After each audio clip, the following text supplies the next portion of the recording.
Welcome everyone to the Stardom Cast. It is a beautiful day out there today. I hope everybody is well. Welcome to episode 71. I am your host, Matt Turner. If this is your first time here, come on in, take your shoes off, pour yourself a nice cold drink of whatever you want. Wine, beer, protein shake, yoo-hoo, water, whatever you want. We're going to have a fantastic time as we have a loaded show. If you are one of the many returning listeners, as always, I thank you for the support and coming back and giving us a listen here on the old Stardom Cast. We have an absolutely loaded show for you here today. We have not one, not two, not three, but 4 shows to review. A whole ton of news. But before I get into that, just want to go over my week with everybody. Like I said, I like to, for all the older listeners. I wouldn't say older listeners, but you know what I mean. For the returning listeners, you know that I kind of like to give you a little how my week was. So I was able to do a little wrestling this past weekend. Myself and Andy Header, little Team Blue and Gold action. Fancy little tag match we had. Solid outing. Crowd really seemed to enjoy it, which is always good. We didn't get the W, but that's okay. We'll be back pretty soon, as our calendar is starting to book up pretty quick on the tag team scene. Also this past week, as most of you know, I'm a giant comic book fan. I went to go see Thor: Love and Thunder, and I know it's been met with some mixed reviews. I absolutely loved it. I thought it was fantastic. I thought of all the Thor movies, the 4 of them, this one was the best. It was based a lot on Jason Aaron's Thor run, which is my favorite Thor run of all time, and I read a lot. The Walt Simonson, a lot of the Stan and Jack stuff. Obviously, that's the first stuff, the Stan and Jack stuff. The J. Michael Straczynski stuff, the Kieran Gillen stuff, the current stuff, the Donny Cates stuff, the Dan Jurgens stuff. I've read a whole ton of Thor, and the Jason Aaron run is my favorite. So I was excited when they announced they were doing Jane Foster as the Mighty Thor and Gore the God Butcher. So I was like, well, they're pretty much taking everything out Jason Aaron. And I thought they did the run justice. I mean, it's a 7-year run in a 2-hour movie. So you can do what you can do, but I thought it was terrific. My favorite Thor movie of the 4, and probably top 10 MCU movie that I've ever seen. So I thought it was absolutely fantastic. Okay, well, enough about that. Like I said, we have a loaded show. This might be the most loaded show in the history of the Stardom Podcast, at least since I've been on. I've been on for the last, 8 months or so? So, plus these solo things, about 6-7 weeks, give or take. So anywho, yeah, loaded show. Let's get right into the news. Let's talk about what's on everybody's mind. The Io Shirai watch. Earlier this week, Dave Meltzer of the Wrestling Observer reported that Io Shirai has not signed her new contract. Her contract will be running out sometime in August. Not sure when that is, August 1st, August 2nd, but I think early August. And she pretty much has one foot out the door and is getting ready to go back to Japan. This sent the Twitter world in a tizzy. A lot of us want to see her back in Stardom. So many dream matches, so many return matches. I've covered a lot of it on last week's show.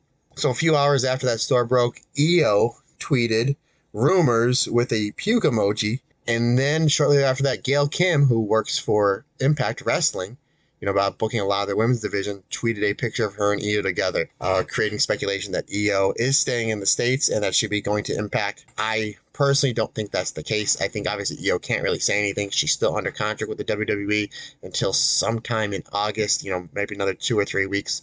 So obviously she's not going to address anything.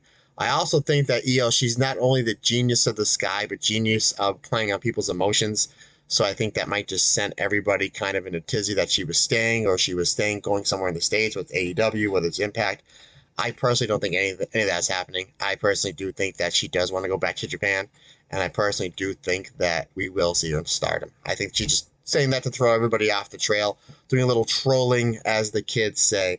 So, but that's just my opinion. That's just my thoughts. I don't have any factual opinions. I don't have any stooges over there in WWE or NXT. That's just basically going off what I read and what my belief is. I mean, I'm recording this a couple days before it drops, so by the time this drops, there is a possibility that she might resign. But I'm sticking to my gums, being hopeful, fingers crossed that we will see her back in Japan, back in Stardom, and most importantly, happy. That's what I think really. I mean, if you listen to this podcast, you are a Stardom fan, and I thank you.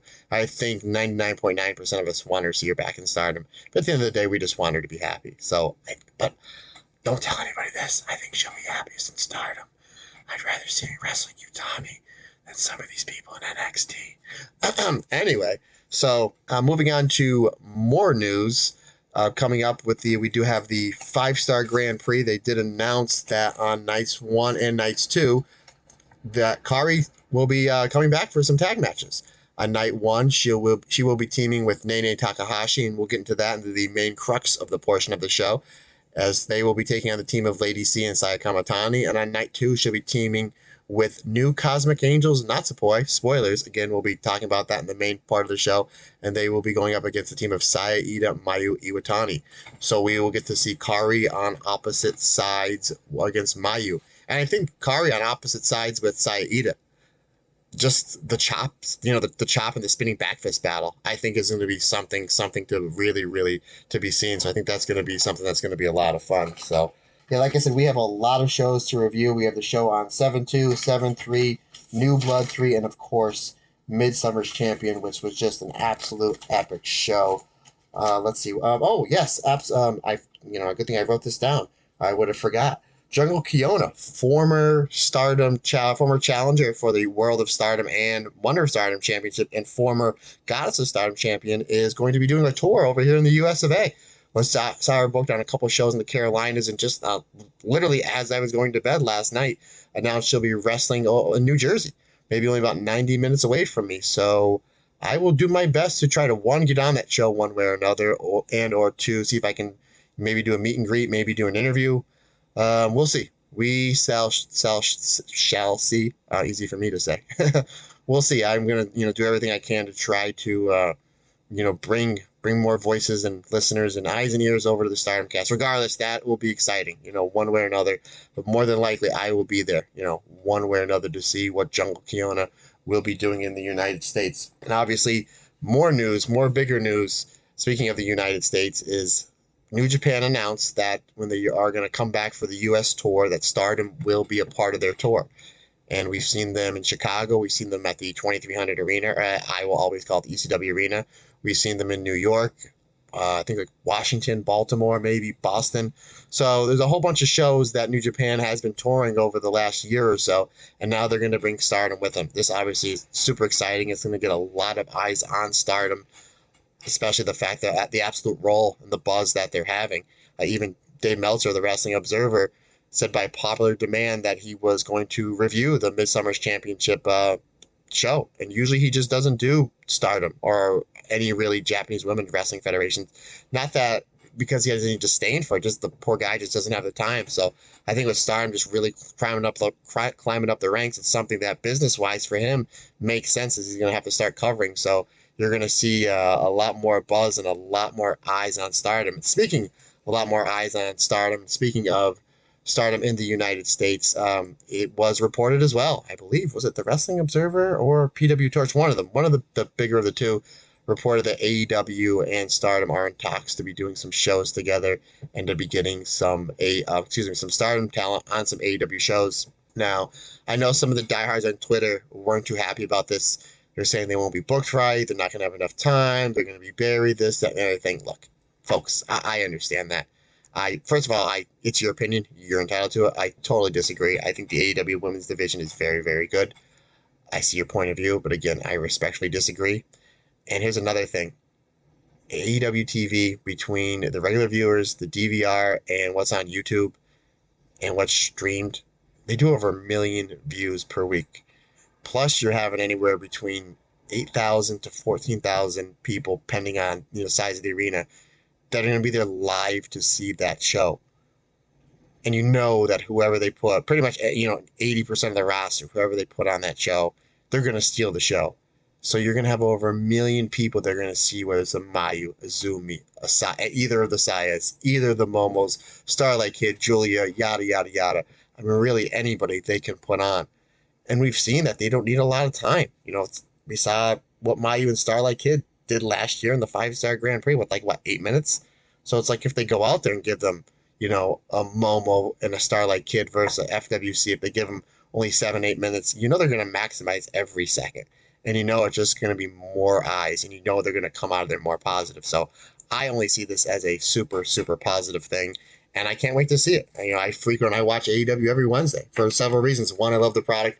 Two, I have a lot of friends that work there, both behind the scenes and in front of the camera as well. So, like I said, there's a lot of news, and let's go into the shows. Let's go right into the shows. Let me try to get me flipping the old pages there.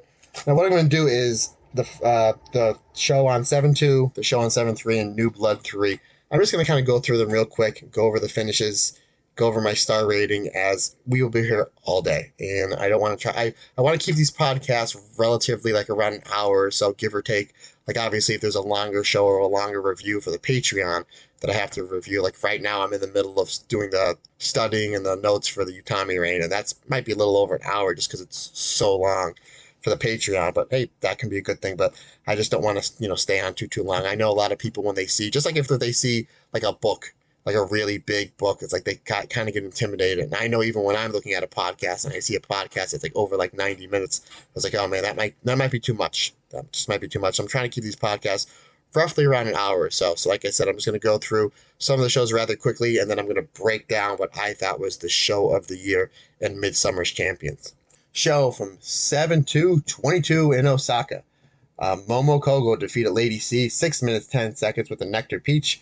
I gave it 3.25 stars. Match number 2 saw the team of Saki Kashima and Fukin Death defeat the team of Mayu Iwatani and Saya Ida with the Okana roll. I thought this was, I gave it 3 stars, 8 minutes 29 seconds. I really like the ending, how they're kind of just doing waterfalls, coming in the ring, hitting big moves, and then little miscommunication between stars.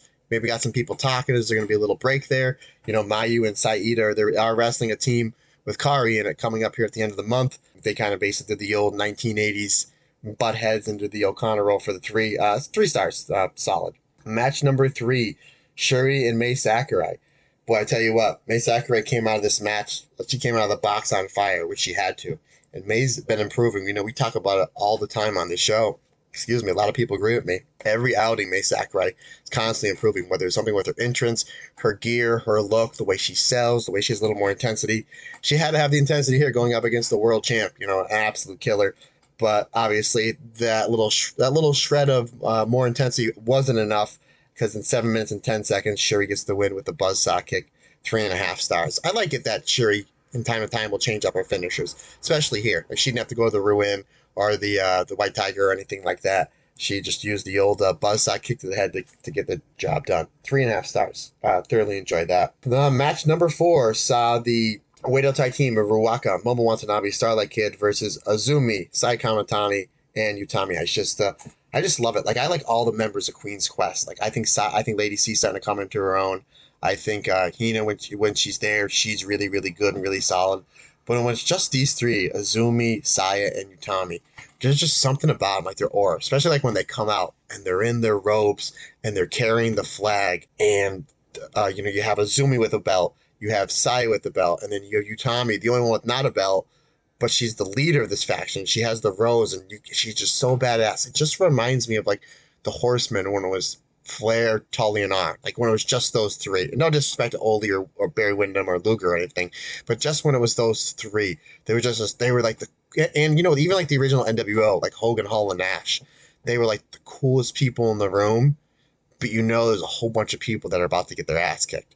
And that's what happened here. Sai Kamatani is the Star Crusher, 12 minutes, 48 seconds, 3 3/4 stars. I thought this match was really, really good, and they did a really good job. The main crux of this job was building up Starlight Kid versus Sai Kamatani for the pay-per-view, coming up here in a couple, as of this showing, it came up in a couple days, but obviously we'll review it. And I also thought it was really cool how Starlight Kid, after the match, attacked Saya Kamatani, and she put in their new leg crusher submission, which is called the Black Tiger leg crusher. So it's basically a stretch muffler, but what she does with her heel is she puts it over the opponent's throat. So this way it's almost like a choke. So I thought that was cool. Black Tiger leg crusher. Pretty nifty name as well. So Starlight Kid just adding more and more to her repertoire. We saw her doing the Jericho Salt, the Lion Salt, not that long ago, so she's added that. She brought back in a lot of her matches the Texas Cloverleaf, so it's nice to see a little more wrinkles in the game of Starlight Kid, always improving. Match number 5 saw the Donald Del Mundo team of Julia, Micah, Himika, Natsupoi defeat the Cosmic Angels, Tam, Unagi, Waka, and Mina. The Furial Gift on Waka, of course, at 11 minutes 23 seconds, 3 3/4 stars. Another solid match. And then the main event of the show was the Goddess of Stardom Tag Team Championship. Amy Sori and Mirai of God's Eye challenging FWC from Stars, Hazuki and Koguma. I thought this was, you can kind of tell this was going to go a long time, well, as long as it needed to, because of the pace they were set. They had a slow, smart building pace, knew when to pick it up, when to put it down, when to sell, when to turn it back around. It's basically, he had a basic face versus face match.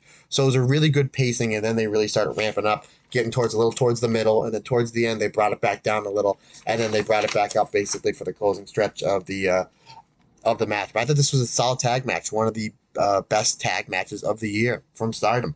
I thought that the spot was the way they built Hazuki's dive. When she does that suicide dive, she went for once and then she didn't get it. Basically, the God's Eye team moved out of the way. The second time she went for it, she got cut off. And then the third time they built it, got the crowd right where they needed to, and she hits that dive perfectly. I love when she does it with her and Mayu. When she does it by herself here, it's just the spotlight's all on her. So I thought that was beautifully done, and just like I said, the pacing, the sound, the Koguma and Amy Sori were really like laying into each other, which I thought was really good. It was kind of like the bear versus the other bear, as Koguma, kind of calls her. And I think Amy in her pre-match promo even said, "I'm not a bear." It was kind of Mariah kind of just looked at her and kind of smiled like, "Okay, I get it." Yeah, I was a big fan of Mariah locking in the double wrist lock, getting towards the end. I always think it's smart that if you're going to have a title match go to a count out, especially if you're going to do a return or you're going to keep the challengers strong, is you need to keep the challengers on top. I mean, we've seen it with Sherry and Utami last year. Sherry got the final blow on Utami when they went to the double knockout, and you saw it here. Mariah had the double wrist lock locked on. Time limit expired, and then I thought it was smart. I mean, your time limit expired. Everyone figures, well, you got to be doing a return match.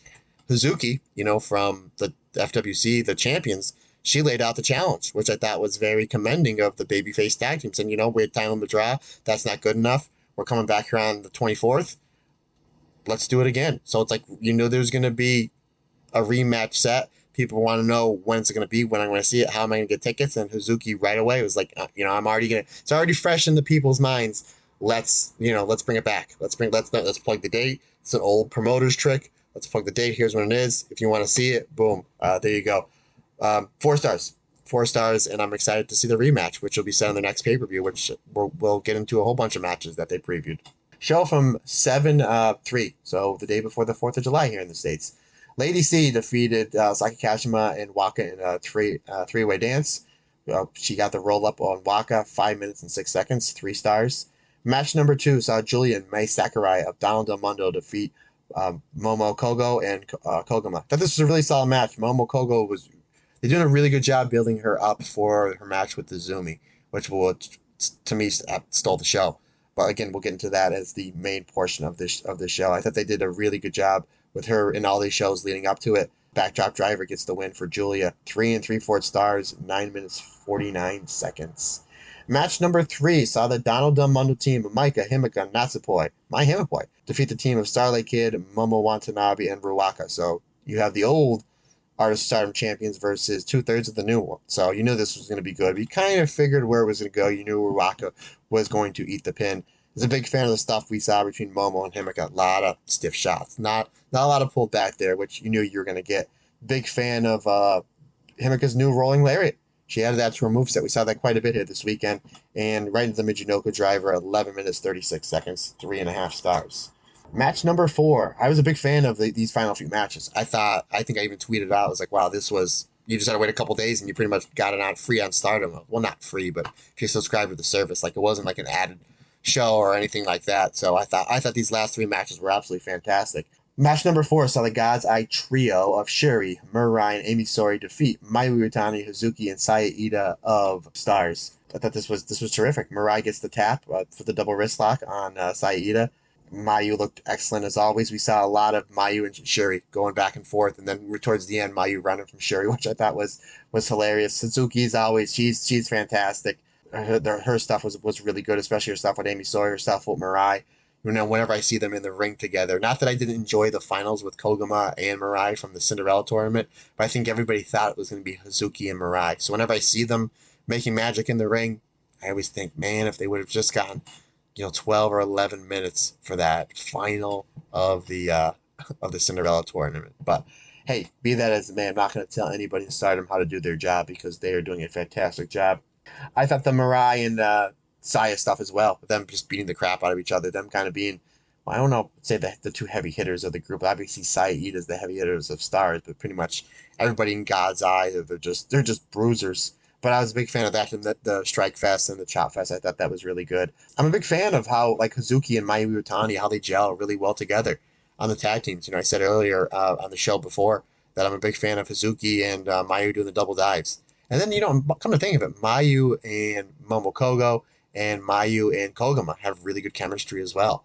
So you're kind of wondering with the Goddess of Stardom tournament creeping around the corner here in the next few months, which member of Stars she's going to team with. I'm knocking on wood, fingers crossed, hoping it's nobody from Stars. I'm kind of hoping that it's going to be Io Shirai. How awesome would it be that if we get Thunder Rock in this already loaded tag tournament? Maybe I'm just wishing upon a star here, folks. But hey, every boy can dream. I'd say 5 stars. Absolutely fantastic. Match number 5 saw the Queen's Quest team, Sai Kamatani, Utami Ashista, and Azumi defeat the Cosmic Angels team of Tam Nakano, Unagi, and Mina. Again, another fantastic match. I thought that the final stretch with Utami and Unagi was really, really good. They really made Unagi shine here. Again, I can't say enough about how awesome the trio of Saya, Utami, and Azumi is. Really seems like they've been getting a lot more, just the 3 of them. Sometimes they'd have like the tag, or sometimes they have an 8-person with Lady C. So you kind of know it's like, okay, Lady C's taking the fall. When you see Saya, Utami, and Azumi in a match, you're just not sure. You're probably like, well, you have 2 champions in the former, right? 2 current champions, Azumi being the high speed champion, Saya Kamatani, the Wonder of Stardom champion, and then you have the former World of Stardom champion, Utami, who held the belt for over a year and the leader of Queen's Quest, and somebody I expect to make a deep, deep run in the 5-star. I wouldn't be shocked if she wins it. So when you see these 3 together, you know that you're going to be in for a treat, and this was a treat. This was absolutely fantastic. I was a big fan of how they made Unagi look really, really strong. That Queen's Quest, they needed like some double teaming and triple teaming as Unagi was building up steam, getting towards the finish. That they had to get some double and triple teams to kind of cut her off. They did the Magic Killer dropkick combination followed by a big German suplex to put away Unagi. So it's like they had to hit a triple team move and then one of Utami's big finishers, to get the pinfall. 18 minutes 26 seconds, German suplex, 4 stars, and obviously the stuff with Tam and Utami was really well. Tam and Azumi was really good, and obviously Sai and Tam have really good chemistry together. I was a big fan of the Mina and Utami stuff as well. Two big hitters. I always say on this podcast, I'm a big fan of Mina strikes. The forearms, the rolling forearm, the kicks have been improving. The submissions have been improving. Her selling's improving, and the insecurity. So that will take us to New Blood 3. Okay, so this took place on the 8th of July. First match, Mai Sakurai gets the win over Yuri with a gourd buster. I had that at 3 stars. Amy Sori gets the win over, and some of these names I'm going to get wrong and butcher, and I apologize, versus Nanami. Basically a glorified squash with the Torture Rack, gave it 3 stars. Match number 3 saw the Stars team of Saida, Momokogo, and Hana defeat the girls from Tap Out. I was a big fan, or JTO, just Tap Out. I was a big fan of how they tease Hana and Aoi, because I think that's going to be the next match coming down the line. And Hana and Inaba, who just the week before had a fantastic 15-minute time limit draw. The Stars team gets the win. I had it 3.25 stars. Match number 4, probably my favorite New Blood match of these 3 shows of all time. Mirai and Suzu Suzuki. Oh boy, this is great. They started out with some really good chain wrestling, some catch wrestling, going back and forth. Suzu Suzuki, the way she engages with the crowd is really, really good.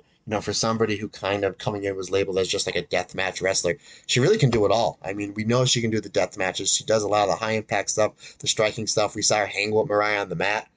Sorry, excuse me, need another drink there. And then she's really good with crowd psychology and, knowing when to sell, know when to pump up the crowd, know when to work the crowd. She's really, really smart. She's really somebody that could do it all, and I'm really excited to see what she's going to do in this 5-star. because I don't think I've seen any of her stuff outside of Stardom. And everything I've seen from her, Reza Sarah, I'm blown away. But I like Suzu Suzuki just a little bit more. Maybe it's just the last name, Suzuki. Not sure. I'm a giant fan of Minoru Suzuki. But anywho, that might be a little poll for myself at the end of the 5-star. Who had a better 5-star? Was it Reza Sarah or was it Suzu Suzuki? I'm a big fan of how Mirai, when she got Suzu down, she was laying in forearms. She basically had her in a mounted. I'm sorry, she was in the mount. Suzu was in the guard. And she had like a top wrist lock.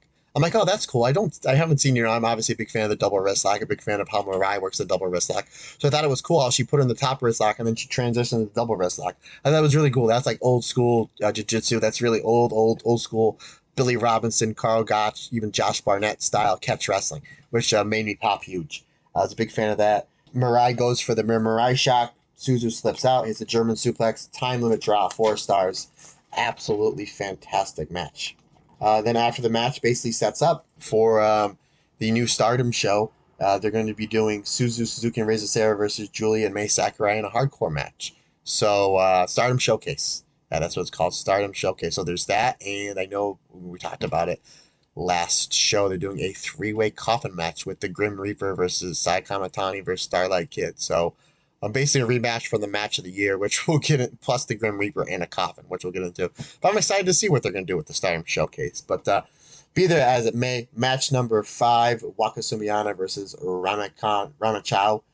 Didn't care for this match. They just didn't have chemistry. I appreciated the how they built this with all the powder spots on the press conferences and Rasi Ogawa getting the powder, and I think like 2 other people. To me, this just didn't gel. Didn't gel at all. Waka gets rolled up after getting hit with a face full of powder. 2 stars. Match number 6 saw Uedo Tai versus basically the Cosmic Colors, as they're calling them, Mina, Unagi, Yukoa, and Sakurai. Excuse me. I thought this was really good. It was a really solid job. They made the Colors team look really good. Again, a lot of people still not familiar with Colors, me being one of them.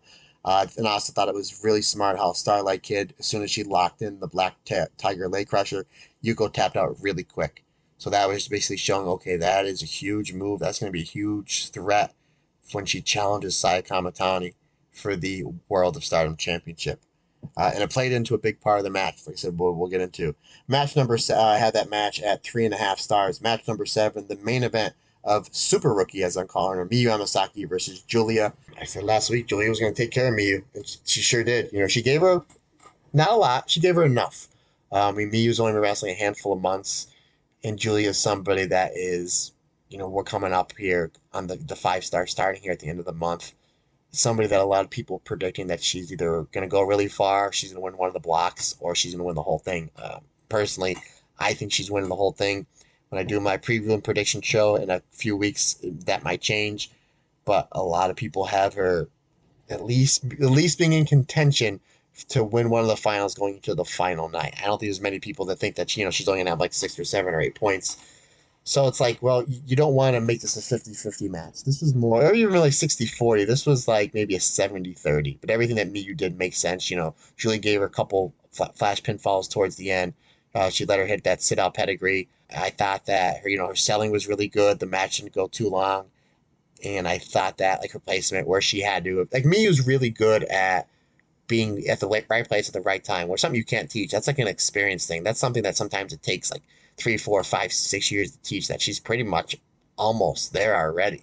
The fact that she's only been wrestling a handful of months just blows me away. And I think this is the smart thing that they're doing with her. They're putting her in the ring with the right people. She's been in there with Utami. She's been in there with Kari. She's been in there with Tam. Now she's in here with Julie in the main event of a show that drew over 400 people. She's able to engage the crowd. She's able to take the pressure and do well. And again, Julia did a really good job of protecting her and making sure that she looked good. And not that really she needed much help, but that's basically what you do when you're at when you're at in a company. Doesn't matter if it's an independent drawing 50 people or you're wrestling in front of 80,000 people at WrestleMania. If you're the vet and somebody new is coming up, that's your job, is to make them look better. You make them look better, you look better, the match looks better, the company looks better, wrestling in general looks better. And that's what Julia did here.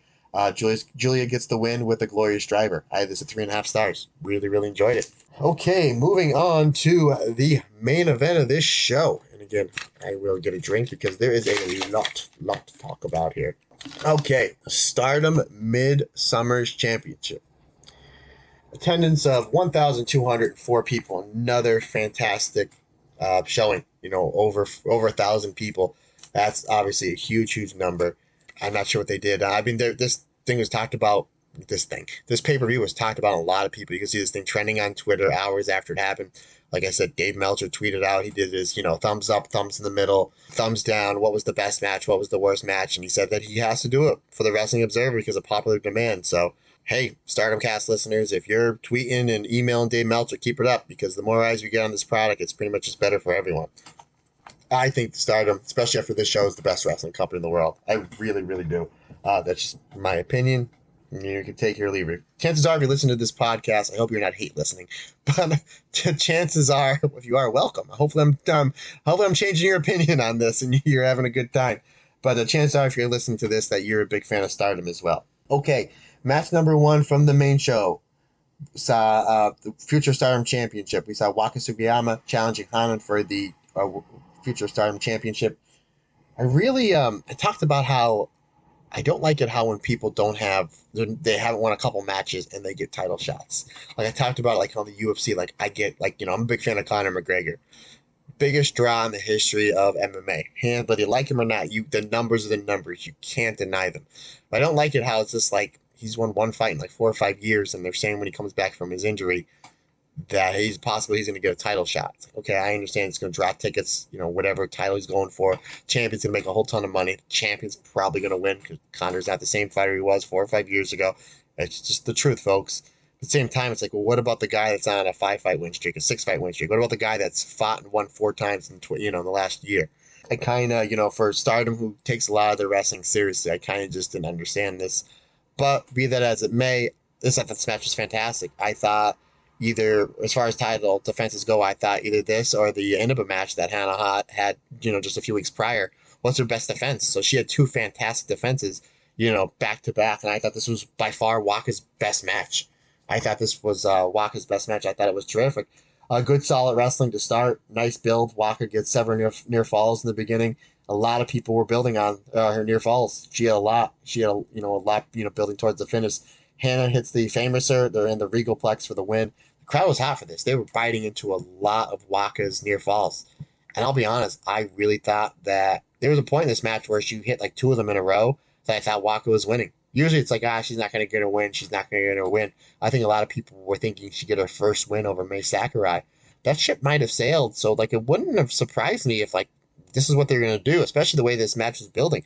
Like I said, even I bet at like 4 in the morning. I think that what time this, here in the East Coast of America, I think that I almost like jumped out of my chair at like 10 after 4 because I thought Waka was going to win the belt. I thought this was fantastic. 3 3/4 stars. Excellent way to start this pay-per-view. Match number 2, Miyu Amasaki and Utami representing Queen's Quest versus Mirai and Amy Sori.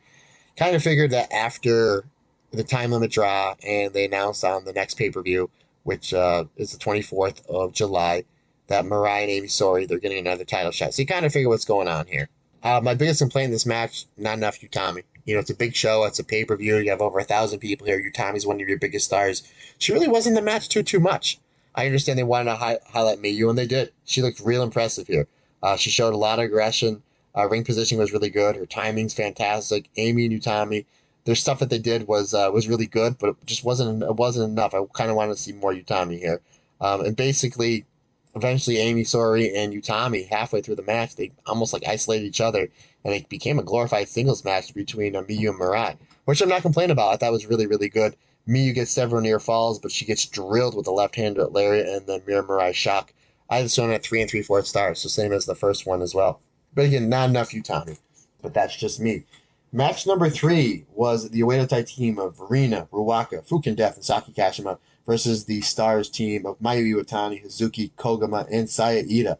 Pretty much once after they get done with the comedy, and when you get Mayu and Fukin Death in the in a ring, and especially if there's more than one other person, you're going to get some comedy, some well-timed comedy. I guess I like comedy when it's done right. Like Colt Cabana, I think like he's one of the best at it when it's done right. Which for the most part, Stars does right, and they don't overdo it. You can't keep everything serious, especially for how serious like the last like 90 minutes of the show was. So I understood like this was kind of like the comic relief, and you had the right wrestlers to do it. And like I said, they didn't overdo it, and the timing and everything I thought was really good. But then after that, the action, was pretty much nonstop. Saki and Mayu, they gel together so well. They did their teaser spots really good.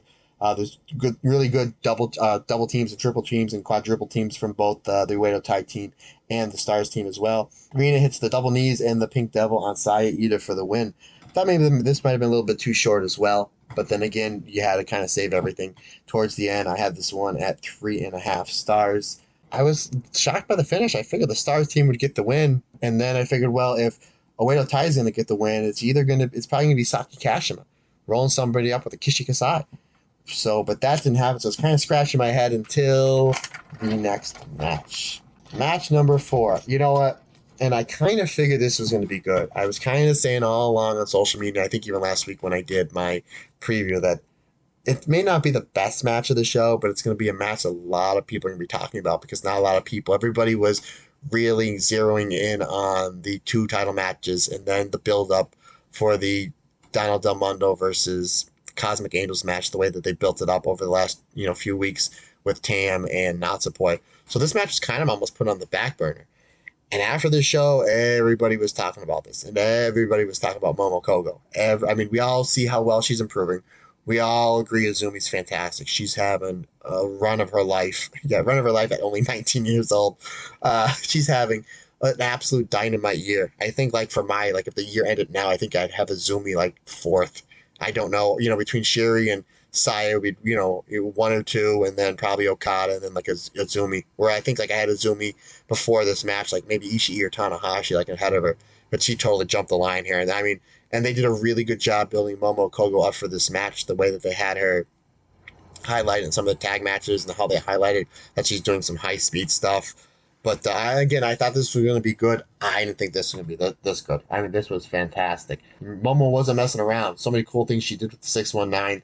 The way she did the 619 DDT, the way she did the 619 to cut Azumi off from the second rope. She sees that Azumi's a threat when she's on that top rope, probably going for a double stomp or something with the arm. So I thought that was good. How she would constantly that was her go-to, almost like how the lariats from Utami are go-to, or how the dropkick from Okada is his go-to to kind of stop somebody in their tracks, where she's using the 619 or the tiger fake kick, whatever you want to call it. Her timing and her ring position, it's always been good since I've seen her. It's on a completely different level now. You can tell her that, Mayu's really done a good job taking her under her wing, showing her certain things, and her selling.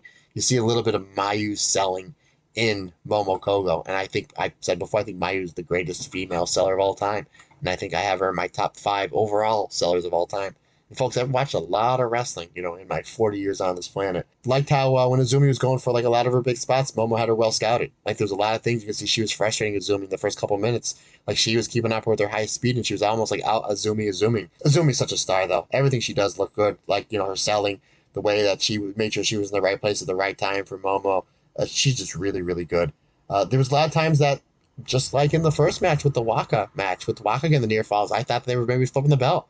I thought, maybe they're flipping the belt, and then, Zumi's going to go on a run on the 5-star. There was a couple times, that they had me going, but Azumi finally catches Momo's arm, brings a little bit more psychology into this match. The double, so she went from working the arm, slowing her down, going for the double stomp, and then they kind of traded near falls back and forth. Again, big fan of how Momo Kogo, she countered the Azumi Sushi and basically almost used Azumi's momentum against her.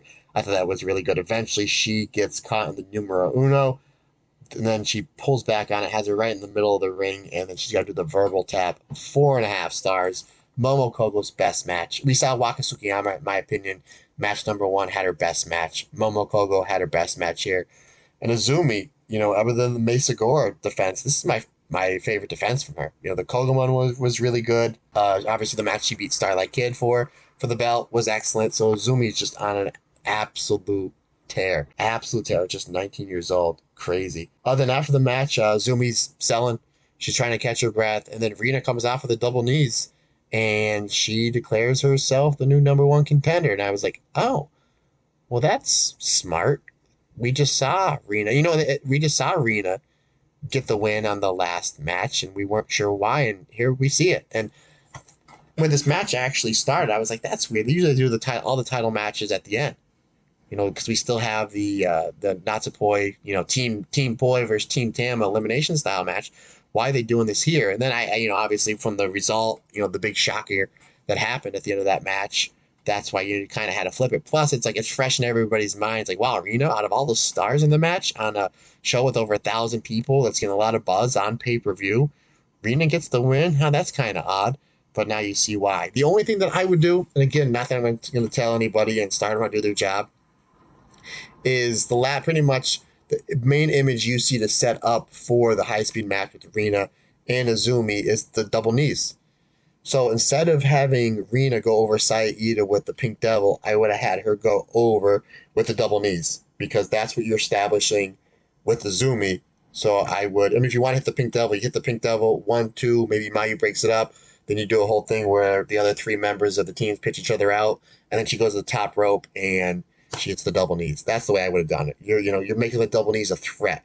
It put Azumi down, so this way it sets up the challenge. Maybe should have had that to put Saida down. That's just a nitpicky thing for me. Again, match fantastic. I can't wait to watch it again. I know this whole show just went up on Stardom World. I think I have a little bit of free time this weekend, maybe a little bit, not much, but I'm definitely gonna go back and watch at least these last 3 or 4 matches from the show when I do have time, because I do have a lot of recording I have to do for the Patreon.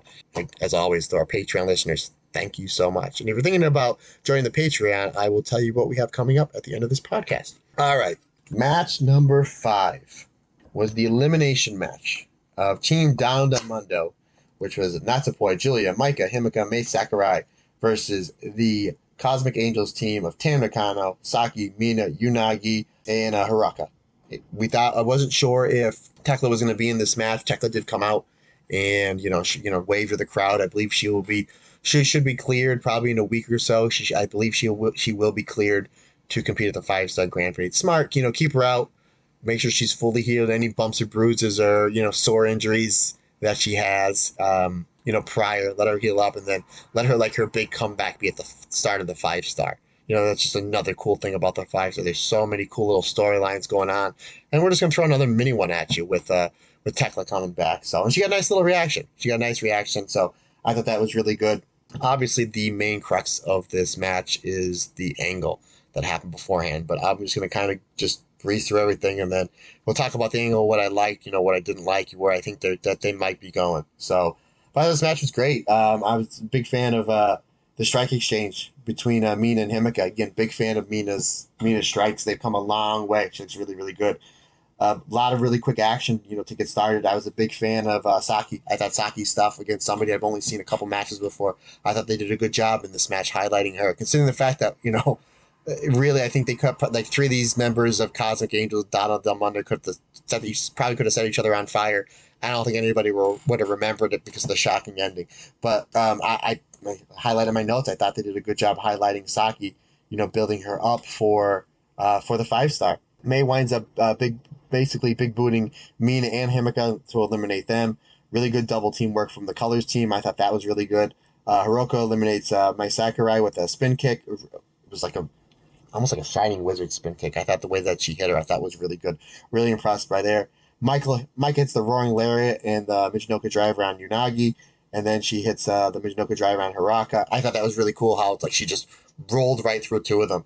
She goes basically for the third one on Saki. Saki spins out, and then she basically rolls up Maika.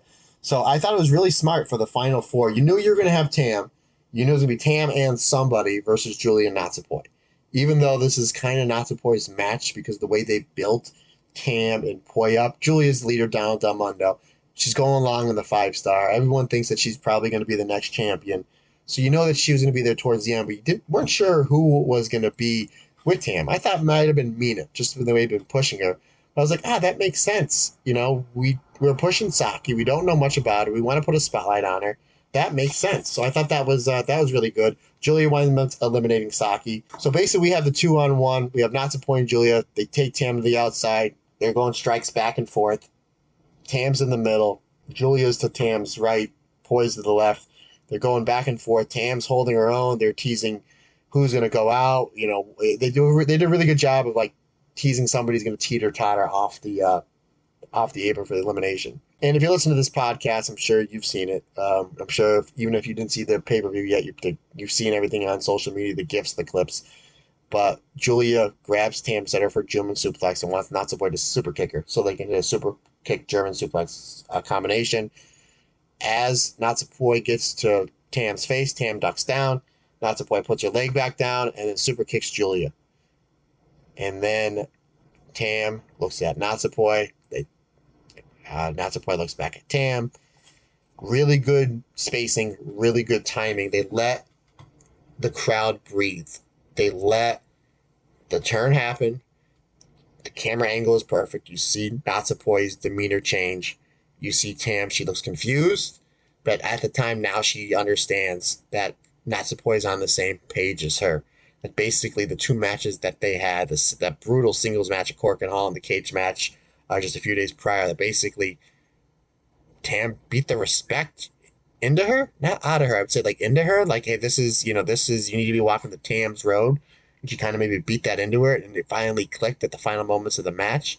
So I thought that was really smart how they didn't rush into the German suplex super kick spot onto Julia to eliminate Julia, and then Natsupoi eliminates herself. So Cosmic Angels and Tam could win, but they did a good job waiting for the right moment for like they got that from the crowd. You can even hear it on the Japanese announcers who were fantastic. Like they were just beside themselves, and they waited for the right time to okay, now let's go to the finish. And then basically everybody says their piece, and nobody was happy with Natsupoi, and finally we get the turn. I thought the main thing in the match, obviously, folks, is the turn. The finish. I didn't see coming. Some people said that they saw it coming. I did not see it coming at all. I mean, I remember this happened. It was like 5 to 6 in the morning, and I had in my house. I had obviously my daughter, my wife, my two nephews, 11 and 8. They stayed over, and I literally like gasped and like jumped out like on my chair, and almost like I wouldn't say cussed, but like it was almost a little loud. I'm like, oh, I don't want to wake anybody up. Like I said, I got up like 10 to 4 to watch the show, and it was a little before 6. And again, it's one, it's a Saturday, and two, it's the summer, so everybody had the opportunity to sleep in, well, except for me because I'm a savage. But this match alone, I had it at 4 stars. I thought the match was solid. I thought everything was placed real well. I thought, like I said, Saki looked really good. I was a big fan of. I'm obviously a huge fan of Micah. Every time I see her out there, I become more and more of a fan. I'm a big fan of like how she just rolled through people in this. Like they made her look like a monster in like 10 seconds, like just back-to-back Michinoku drivers. But obviously the finish. Now, okay, here's what I didn't like, and I've seen these turns happen before. Like I don't understand. Like Natsupoi is, and I think we talked about this when Momo turned on Queen's Quest, which I think everybody saw that coming. I remember watching the match, and I'm like, I know this is coming. I just don't want to watch it. It's like watching a horror movie. The bad guy's gonna at least kill whoever, or because it's only halfway through the movie or whatever. But it's just like I just don't want to watch this. Like I just don't want to see Momo turned on Queen's Quest. I'm like just a huge fan of Momo and just a huge fan of her being the leader of that faction. This like I said, I did not see coming. I didn't at all. But anyway, what I was trying to say is I don't understand. Like when Momo turned, she was really going hot and heavy, like beating up a lot of the members of Oedo Tai, especially Starlight Kid. And then you're gonna turn. It's just like, when do you know you're returning? Like, was this your plan all along? Was this like? I understand it's a work, but let's not let's enjoy wrestling, for what it is. Like Natsupoi was doing the same thing. Like her and Tam were really going at each other and slapping each other, hitting each other with stiff strikes. So it's like, when do you know you're gonna do the turn? Like it's one thing if like you're gonna do the turn and it's just like you're not gonna tag in or you're just gonna hype that person up or something. Something like I remember when Tugboat. This is how long ago this was. Like it was like 90 or 91 when Tugboat turned on. I think it was the Bushwhackers, but he never got into the match. And he joined Jimmy Hart's team, and he joined Earthquake, and eventually they became the Natural Disasters, and he turned into Typhoon. But I remember like he never got into the match. He just kept like doing like his gimmick on the apron. I did not think that I'd talk about Tugboat on this podcast, but here's my point of here's what I'm trying to get at. Like he never tagged in. He never tagged in because he didn't want to harm the other members of what was going to be his team. So when he got in, as soon as he got in, he turned on the other team. So it's like that turn I understand. You had that turn playing all along, where it's like Natsupoi and Momo when they did the turns where they were beating up members of the other faction. But that's just me being nitpicky. I think this is really cool, though. I think this is really cool because now you're really, first of all, when May Sakurai left Cosmic Angels to join Julia and Donald Del Mundo, Tam told her, I'm not going to forget this, Julia. I'm not going to forget this. And she went after, obviously one of her main members, and she got her. And we're adding another member to Cosmic Angels, so it's like, holy jeepers, they're going by the bunch. But I think it's cool because you're going to see Tam and Natsupoi in, I think, a lot of tag matches. And I think you may see them probably tag up in the Goddess of Stardom tag league. The only thing that I don't want to see is I don't want to see Mina and Unagi kind of pushed further down the ladder because they've really busted their ass to get to where they are. And I'm a really big fan of them as a tag team. Obviously, the spotlight is a big spotlight on Tam for obvious reasons. There's even more of a spotlight on Natsupoi. You've kind of just turned Natsupoi into like maybe an upper mid carder to now it's like you can start putting her in main events. You can put her in a main event against Julia. It doesn't have to be for a title match. You can put Tam and Natsupoi in a main event against Julia and May Sakurai or Julia and Tekla or Mike and Himika. And you can put that in a Cork and Hall show and draw 800-900 people, obviously with a solid undercard underneath it. So there's a lot of different things that you can do here. Like I said, I'm excited for it, excited to see where it goes. I didn't see it coming. It's completely blindsided me. And the best thing this does is this puts a lot more focus on Natsupoi in the 5-star. I don't think she's going to win it, but we know they pretty much an hour after the turn, they highlighted on this date, this is when Julia and Natsupoi are going to wrestle each other in the 5-star. And I was like, oh, snap. That match just has so much more steam behind it. I think you're going to see Natsupoi getting a lot of victories. I think you're going to see her have a couple of draws. I don't think she's going to be eating a lot of pinfalls. I'm thinking coming out of the 5-star, she might go back and challenge Saya. She may challenge Sherry. I think she's going to have a heck of a run in the 5-star. We talked about, Tam's going to have a good run. Sherry's a champion going in, but she's dominant. Micah's will have a really good run. I think Himika's going to have a really good run. Julia, Starlight Kid. What's Saya Kamatani? Arguably the wrestler of the year. Who's to say that she's not going to blow it out of the water? What about Momo? Obviously after the main event, she's got something she's got to prove, and obviously you Tommy as well. So now it's like, oh man, we're going to put a focus on Natsupoi into this thing. As if this tournament wasn't loaded enough. Now we have another, fantastic reason to watch it. So yeah, I'm excited to see what happens. So like I said, the only negative thing the only thing that I don't want to see is I don't want to see Mina and Unagi pushed down the ladder because they've worked their asses off to get where they are, and I would kind of like to see them go on a big run and maybe get some tag title shots down the line. So we shall see. So poor Starlight Kid and Sai Kamatani had the task to follow that. Not only a solid match, but what was, the turn of the year. Angled, something people didn't see coming. I mean, just basically took the air out of the room. People were shocked and exhausted. So they had the task to follow that, and follow that they did by probably what was the Stardom match of the year. And I thought it was really smart by them starting slow. I thought, they didn't start slow. They teased going for, suplexes and star crushers. So they started that and then they went to slow. And how they slowed it down, I thought was really smart. Ref gets distracted. Saya's on the rampway. She gets hit in the knee with the chair. Saya tries to make her comeback. Forced to have it. She tries to do the handspring. I was even thinking as soon as she's doing it, I was like, I hope she doesn't complete it. She couldn't complete it. Her knee buckles. And now we go into some old school psychology, which I thought was really good.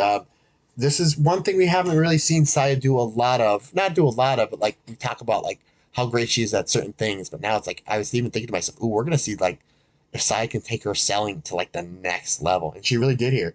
And then because she couldn't really put any pressure on the knee, she had to rely on a lot of strikes. She couldn't rely on her speed or her flashy moves. She had to rely on strikes. So it was like two different wrinkles of the game of Saya Kamatani, arguably wrestler of the year. So now we're seeing something different. And I thought she blew both those two sections, the selling and the striking, completely out of the water. I thought she was fantastic. I thought that was excellent. She had to rely on the strike. Starlight Kid winds up failing to the floor after getting hit with a couple strikes. Saya guts through the pain. You can see that she's like slapping that knee and she's really just gutting through the pain, trying to get after Starlight Kid. I thought that was really good because you could really feel the crowd, like they were with her.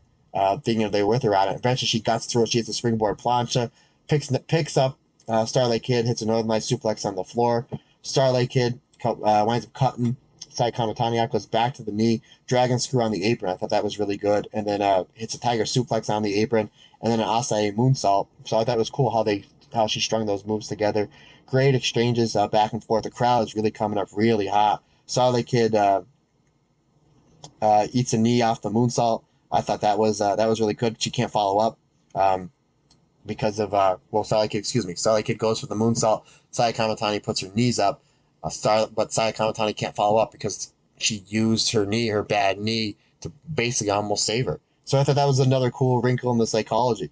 Starlight Kid winds up going back to the knee. She gets the Black Tiger Crusher on her for a near tap. The crowd was really hot. I thought even the camera angle was so perfect here because Saya is trying to get the ropes and she's so close. And one point, she puts her hand on the rope and it slips off. And then she uses her hand to pull to get closer to the ropes. Where the camera angle was, it looked like when she put her hand on the mat to pull herself, that it was a tap. So for like a half a second, I thought she tapped out, but then she just pulled herself. And just the camera angle where it was absolutely perfect. I thought that was fantastic. So Saya gets the ropes. Starlight Kid pulls her off. She hits Tiger Suplex for 2. Saya just won't stay down. The crowd is so hot, so behind Saya here. Saya counters a Tiger Suplex into a Star Crusher, but can only get 2. She sells back out. When she does, she hits the double knees and she hits it right to her back. And so many near falls back and forth with these inside cradles with these schoolboy, like 1-2, 1-2. I thought that was great. Saya hits a schoolboy Blue Thunder driver power bomb, and then the Phoenix Splash for the 3. I thought this was fantastic. The emotion, everything there was real. The way that they countered each other was real. Leading up into the finish, was a big fan of how Saya Kamatani was going for her second Star Crusher. Starlight Kid was able to almost like cartwheel midair out, and then she hits a Hurricane and then basically like twisted Saya's legs and almost like a European clutch. I thought that was a great near fall. The fact that when Saya was able to hit that Blue Thunder bomb where Starlight Kid was in the ring was just perfect. She was able to kind of, as you see, she's going to the ropes. You can see this is her last gasp. I mean, the emotion that was coming through her and Starlight Kid selling, even with the mask and the crowd, I thought was fantastic. This, to me, was another 5-star match from Saya Kamatani. She last at Flash and Champions, she stole the show with Mariah. I thought that was 5 stars. This is another one. And I think she might have lapped Siri as far as like the wrestler of the year, but I don't think there's a wrong answer. But like, she is on an ultimate run. I mean, she is. You talk about the greatest. If her title reign was gonna stop tomorrow, you'd have to put her up there with Momo and Arisa and maybe even Kari, if not maybe even ahead of Kari. Again, we have to see where this thing ends, but she is on the absolute run of her life. And the fact that we saw 2 new sides to her. I mean, she's a pretty decent striker, but the fact that she had to rely on striking early on to create distance, and the fact that like she was able to sell. Not that she wasn't a bad seller by any means. She's always a pretty good seller, but we never saw like that, like selling like that long because of, and just that's how much the title means to her and evicting that emotion from the crowd. And obviously it worked because she gets the Star Crusher and she gets the 3 count. Excuse me, not the Star Crusher, the Phoenix Splash, and she gets the 3 count. And the crowd just so behind Saya. I thought that was absolutely fantastic. Might be my favorite Stardom match of the year. Really, probably number 2 overall match of the year between FTR and the Briscoes from the Ring of Honor pay-per-view a couple months ago. But it's absolutely fantastic. I can't wait to go back and watch it. And usually when I get up really early for these shows, whether it's a New Japan show or a Noah show or a Stardom show, there's usually a match where it's like, okay, I'll close my eyes for 10 minutes, I'll set my timer, and if it's something I need to go back and watch, or even at the last pay-per-view, when they were setting up the cage for Tam and Natsupoi, I was like, oh, okay, they're taking like an intermission, I kind of closed my eyes and catch a nap. I didn't need to. I didn't need to at all, because from the Momo Kogo match on until I shut my TV off, this show was just absolutely crazy, and this, to me, was the pinnacle of it. Saya Kamatani gets the win, calls out Saki. And again, another reason why it's why they've been, shining Saki up. I thought that they were just shining her up just, for the 5-star. But Saya's like, no, I want to defend the belt against her. So I don't think, unlike the Mirai match where I thought it was like, there's maybe like a 55-60% chance Saya was winning. And this one, I thought it was more, it's like 65-70. But still, there were some people that thought Starlight Kid was winning. I think it's, 99-1. I don't think anybody sees Saya losing, not unless they're just going to hotshot the belt on Saki and maybe have Saya win the 5-star because she's having such a great year, and then we're going to have Saya and Sherry for the championship. I don't know. I guess that's a route they can do. I didn't even think about it until I started gabbing. Yeah, I guess it's a possibility, but anyway, I don't see that happening. But at the same time, it's like, okay, you're wrestling Mirai on a roll. wins the Cinderella. Fantastic match. Starlight Kid having phenomenal year. You know she's going to hold her on phenomenal match. We don't know that much about Saki. So you're wondering, can Saya Kamatani get a 4.25, 4.5 star match out of her? I don't know, but I'm excited. Excuse me, I'm excited to see it. I'm excited to see it. So we have Saki as the next challenger for MidSummer's Champions, the pay-per-view on 7/24. So that would be the co-main event that they set up. Saki leaves, and then we hear some music, and I'm not familiar with a lot of the older Stardom stuff, but you can hear the crowd popping, and you can see the shock and the scaredness basically on Saya's face. And then who comes out but the first World of Stardom champion, the first ace of the company, Nene Takahashi. She comes out and says that she is Kari's partner that she was talking about. I guess I was wrong on Tony Storm. To reunite Seven Kari, and they will be taking on the team of Sai. I thought it was going to be Sai Kamatani and Utami, but Lady C comes out and says that no, she wants a team with Saya, which basically says we know who's taking the pinfall. Regardless, I'm a big fan of Lady C, big fan of how much she's improving, big fan of her throwing strikes and taking strikes, so you're going to see a lot of that. Plus, you know, we're going to be able to see Saya in the ring with Kari. Plus, we're going to see Nene Takahashi. So that's exciting. That's exciting to bring a legend like that back. And I think that, and I'm hoping that she's not the only former World of Stardom champion we see back in the Stardom ring this year. I think we're going to have 2 more, but that's just me hoping on hope. All right, let's get ready to bring this baby to a close. We get to the main event, the match we've all been waiting for. Momo Watanabe challenging Shuri for the World of Stardom Championship. Last year, they were in the finals of the 5-Star Grand Prix. My opinion, the best finals match in the history of the 5-Star Grand Prix, and a match that was very high on my list and most people's list for match of the year. So a lot of expectations in this match were high. Did they meet? I'll say this. I'll get the one negative thing out of the way. It seemed like towards the end it kind of got rushed. I think it was almost like as if like I left to go make a sandwich and then I came back and like they were at a certain spot. It seemed like there was like 3 or 4 minutes that just seemed like it was missing. But it also seemed like there was a lot left on the table. Like they're going to do it again soon, which leads me to believe that there might be a possibility of Momo winning the 5-star. I don't think anybody sees that coming, and I think that Stardom does a good job kind of button hooking a lot of things. I don't think a lot of people saw Shuri winning the 5-star last year. I don't think anybody had Mariah winning the Cinderella. Like I said, not many people do not support it was returning. I think a lot of people have the 5-star pegged for either Julia, Tam, or Utami. Wouldn't be heartbroken if it goes to Momo. With that being said, absolutely loved the match. I loved it. It was like, again, you had the emotion of Azumi and Momo Kogo. You had the emotion taken out of the room with Natsupoi's turn, whether you liked it or disliked it. It basically was just like, people were just like exhausted, like in a good way, like holy jeepers. The emotion was put back on with that fantastic performance with Starlight Kid and Saya Kamatani. So you figured the crowd would be tired going into this. They sure weren't. As Momo and Shuri were exchanging kicks, the crowd was really, really into it. Lots of stiff strikes to start, right up my alley. There's a one spot where Momo puts Shuri up into the tree of woe, and she's talking crap to her, and then Shuri slaps Momo. Momo laughs it off, and then just boots poor Shuri right in the head. You knew there was a receipt coming. It was.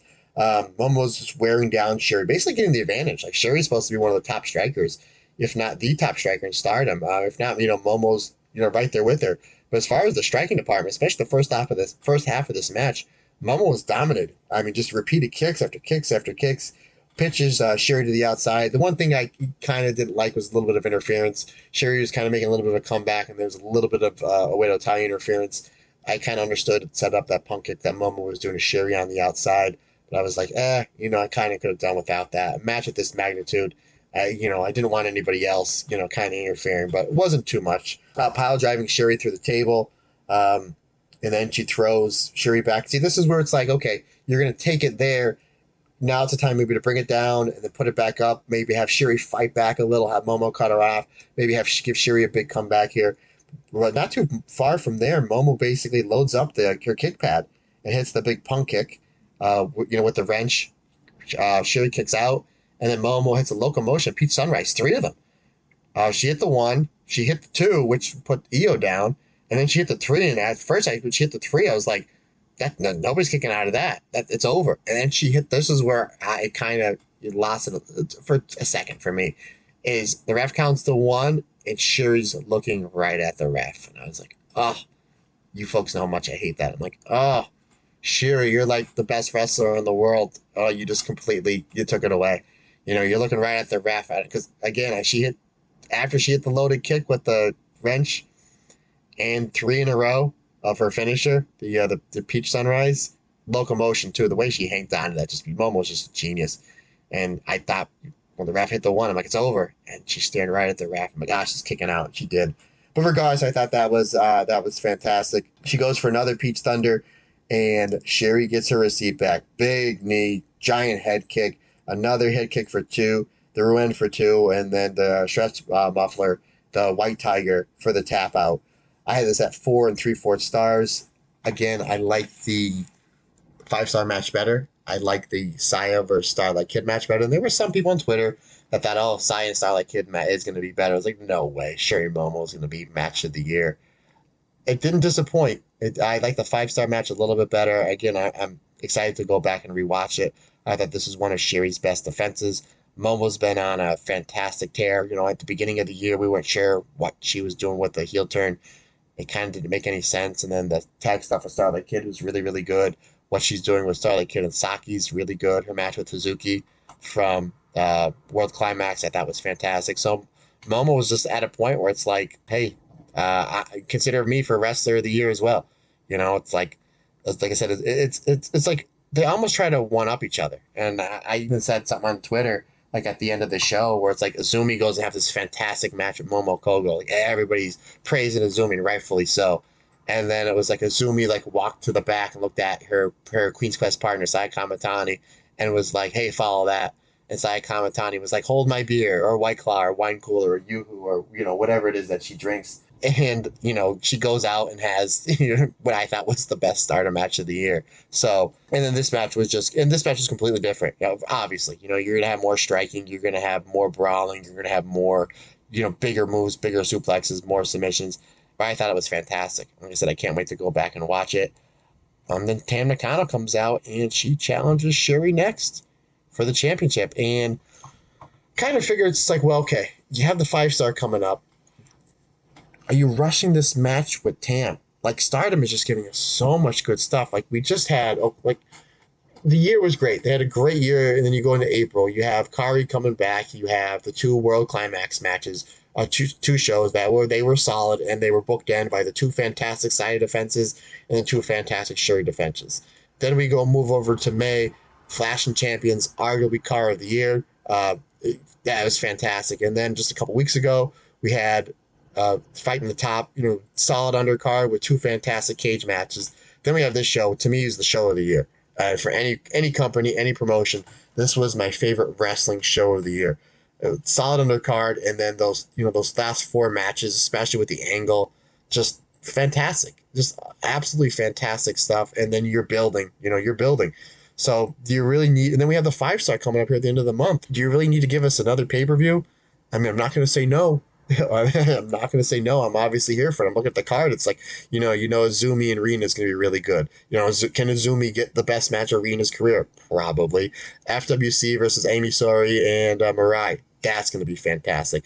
I'm excited to see what they're going to do with Saya Kamatani and Saki. I'm really excited for that match, considering the absolute role that Saya's on. And then we're going to get Tam and Sherry.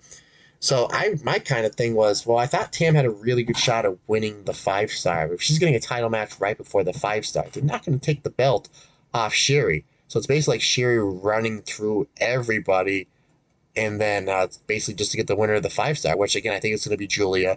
You kind of broke Julia down with Sherry beating her, Sherry leaving, starting God's Eye, taking Mirai with her, having the feud with Prominence, having Natsupoi leave. So it's the best way to build Julia back up is to win the 5-star and then maybe beat her former stablemate for the championship. However, it's brought up to me a couple people on Twitter that they think that Julia's winning the 5-star, but they think that Tam is going to beat Shuri for the championship. And the reason behind that is, what's the bigger match for the red belt?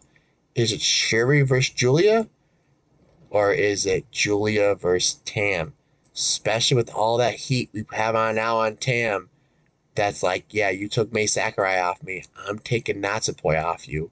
We had a hair versus hair match in Budokan where I won the white belt. We've been basically teasing anytime that we see a Donald Del Mundo versus Cosmic Angels match, we always have a really tense exchange between Julie and Tam. So that's a really good question. And you tell me, you fans, fans, friends, and family of the Stardom cast, what do you think is the bigger match? Is it Shuri versus Julia? Is it Tam versus Julia? Or I'll throw another one at you. What if Utami wins the 5-star and Shuri beats Tam? Is the biggest match that they can do Shuri versus Utami? My answer, I'm going to answer my own question, and then I don't think there's a wrong answer. I think all three of those are the best matches. But please hit me up on Twitter and or Instagram, Matt Turner OF or the Stardom Cast on Twitter. Let me know those three matches. What do you think the biggest match is? I think it's Shuri and Utami. I really, really do. I think that's like their Flair versus Steamboat. I think that's their Hogan Andre. I think that's their Misawa versus Kawada. I think that's their Okada Tanahashi. Is you can run it back every now and again, and it never gets old. Especially this new wrinkle that Sherry's the champion, and that Utami is officially the leader of Queen's Quest. I know they're in the same bracket, the 5-star. I think everybody expects them to go to time limit drop. I got no problem with that. Or maybe Sherry gets the win, and then Utami. Maybe Sherry beats Utami, and then Utami wins the 5-star. The kind of story writes itself. So you kind of have three possible outcomes there. Again, I will make my final 5-star pick. I'm going to do a special episode where I'm just going to go over. I know I did the mini episode, it was like 15, 16 minutes. But I'm going to do one strictly dedicated to like all the matches. And then we'll go over the contest. Yeah, there's going to be a contest I put on Twitter that I accidentally ordered a second poster of the Final Four from the Cinderella tournament. So I'm going to be giving that away to whoever wins the contest, as long as the shipping's not like 50, 60 bucks. I tried to ship something to Rob for his birthday. It was like a couple t-shirts. My daughter drew him a picture. And then I think there was like an autographed picture of like Mike or Himmick in there or something. I still have the boxes, I haven't broken it down. But when I took it to the post office to ship it from the States to England, it was like $200. And I was like, bro, I love you, but just not that much. But anywho, yeah, we'll go over all that. How I would have ended the show, again, I'm not going to tell the brass at Stardom to how to do their job. How I would end the show, I would end this match on a draw or a double knockout. And then I would have had, and that's basically, so that's your mystery going into the 5-star. I would have had to end a double knockout. I would Momo say, I'm going to get my title shot back when I win the 5-star. And then I would have Tan come out and say, no, I'm going to win the 5-star because my faction is now the most dominant. I'd have Julia come out and I would have say, I'm going to win the 5-star because I want to win that belt. And then I'm going to run through Tam and Momo and yada, yada, yada.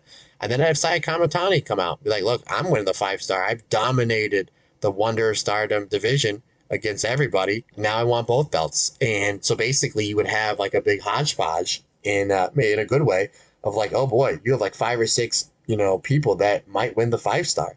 So I think that's how I would have went with it. I know a lot of people are upset Momo lost. I don't pull for wrestlers anymore, really, other than my friends that wrestle. I don't really have favorite wrestlers, but I was kind of pulling for Momo here, just a little bit. I'm a huge fan of Sherry, huge fan of this title reign, what it's doing for business.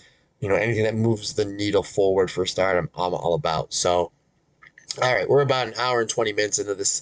Like I said, I don't want to keep this too long, and I did. And I didn't. I never anybody to bounce this off, so I'm just going to get to the plugs, and then I'm going to call it a show. Again, guys, thank you so much for the support. Thank you so much for the tweets, the retweets. I get so many messages from so many people from around the world. It literally blows me away. I am literally just a kid who busts his ass, literally living in a small town in Pennsylvania that's just passionate about wrestling. So that just goes to show you, man, if I can do it, anybody can do it. Whatever you're doing in life, whether it's, business, going to college, you want to be a wrestler, baseball player, man, just, focus on what you need to and bust your ass. So I can't say thank you enough. Our Patreons, I can't say thank you enough for everything that, for all the support. As of this record, I know we've been having little problems logging into Patreon. Probably as this recording, the second watch along should have dropped. That was Kari Hojo defending the World of Stardom Championship against Mako Satomura.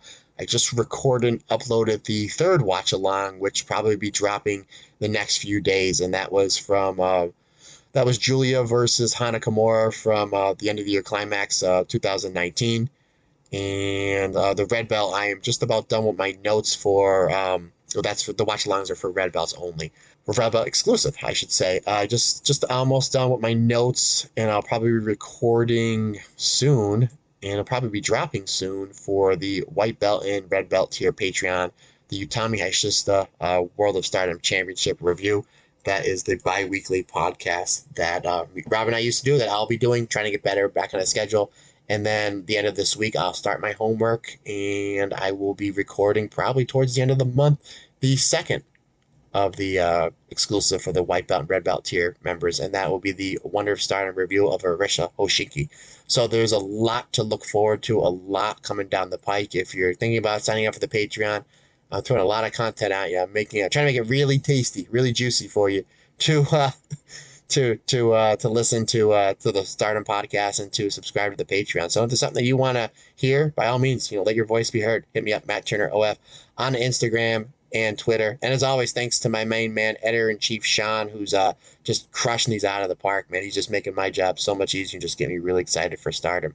And Sean's actually never seen a Stardom match before, but we might be doing something soon that's going to change that. Stay tuned for that. All right, I'm going to get out of here. Like I said, thank you guys so much. Any questions, comments, please let me know. Anything you want to see for the Patreon members, anything you want to see on the watch along, let me know. Matt Turner OF on the Instagram and Twitter. I thank you guys so much for closing out episode 71. Remember, we're all in this together. Everybody's different. Everybody's special. I love you all. Have yourself a great day.